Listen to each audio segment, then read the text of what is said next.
పేరు పెట్టి పిలచినవాడు విడువడు ఎన్నడు. ఆశ తీర్చు దేవుడు ఆదరించును.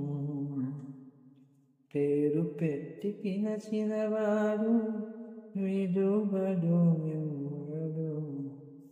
ఆశ తీర్చు దేవుడు ఆదరించును.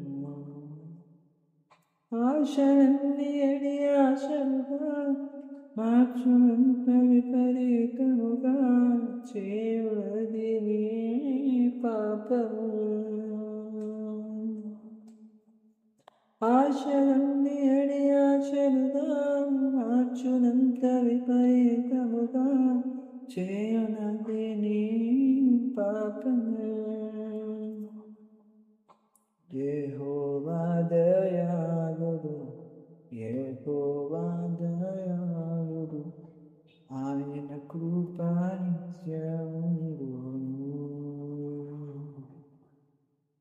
యెహోవా దయాళుడు, యెహోవా దయాళుడు, ఆయన కృప నిత్యముండును.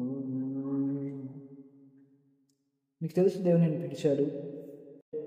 మీ హృదయంలో దేవుడు పుట్టించిన ఆశ అది నీది కాదు, దేవుడే పుట్టించాడు. ఎస్, ఆయన కాలింగ్లో నువ్వు ముందుకెళ్ళాలి. దేవుడు తీరుస్తాడు, నీ హృదయ వాంఛను తీరుస్తాడు.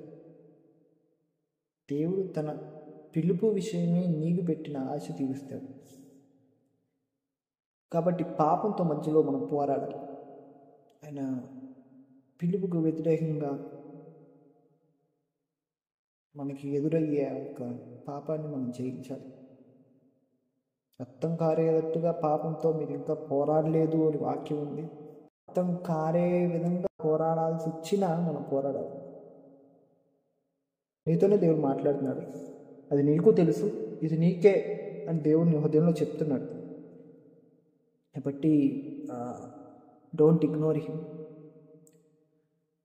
దేవుడు ఏదైనా చేయగలడు, సమర్థుడు. ఆయన పిలుపుల నుంచి దూరం వెళ్ళిపోకుండా దేవుడు నీ హృదయంలో పెట్టిన తన రాజ్యం గురించి పెట్టిన ఆలోచన, ఆశ, వాంఛ దేవుడు తీర్చేలోపు నువ్వు పాపంతో పోరాడాలి. దేవుడు పరీక్షలో నిలబడాలి. నీకు ఎదురైన ఆ పరీక్షను జయిస్తే నువ్వు నెక్స్ట్ లెవెల్కి వెళ్తావు.